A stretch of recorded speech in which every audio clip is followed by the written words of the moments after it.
So I'll be talking about my materials and techniques project where our theme was landscapes.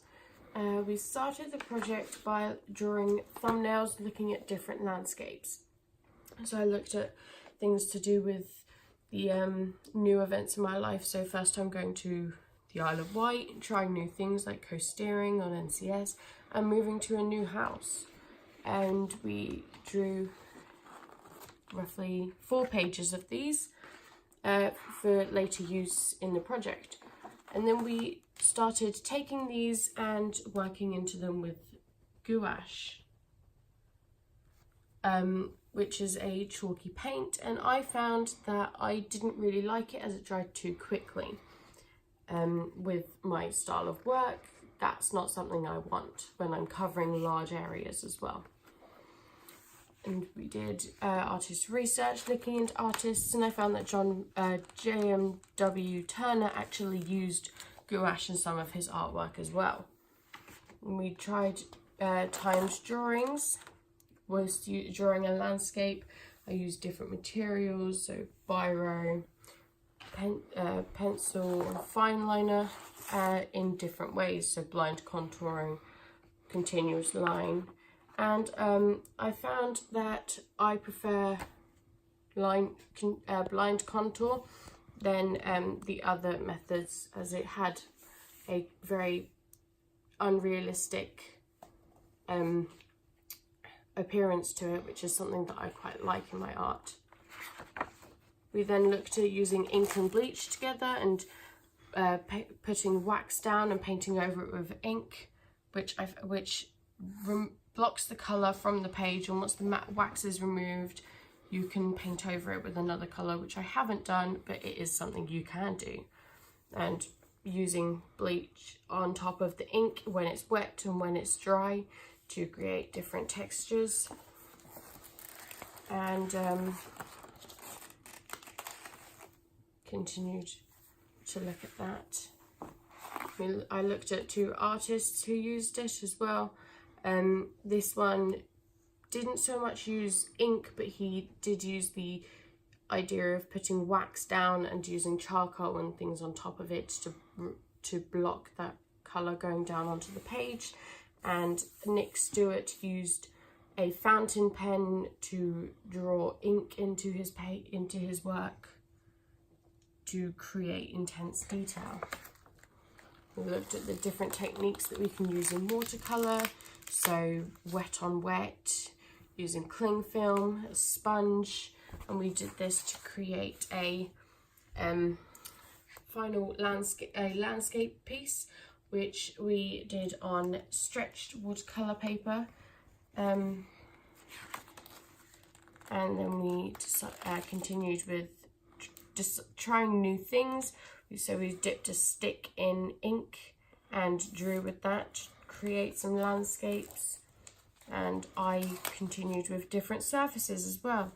So I scratched into a photograph to create the mountained picture that I had drawn before, and worked into some calico with ink to create a water reflection of the moon in the water. And I decided to try sewing into cardboard rather than drawing on it. Or painting on it, I sewed into it. However, found that if I had done the embroidery a lot closer together, it would have looked a lot more better, and I can do so much more with thread rather than just the running stitch. And I tried more materials and went for out of the ordinary with painting on top of a leaf or tissue, which is a very delicate fabric which is really hard to do. We then looked at David Tress and the layering. This I had put canvas paper on top of the canvas whilst painting to create the textured effect that Tress has. However, I found that I'm not too much of a fan of Tress's work. We then went on to textures. So from using Tress's idea of texture, we went on to using different types of textures. So tin foil, normal tissue paper, cardboard, or even just things to do with hot glue, so sand, wool and hot glue on its own, which I found is a good texture, and it's very smooth, so it can be used for metallic things in paintings. We then had this set task where over the weekend, well, over 4 days, we had to create a final piece of a landscape, and I chose to, using Monet as inspiration, his art technique, I decided to draw the White Cliffs of Dover as my final piece,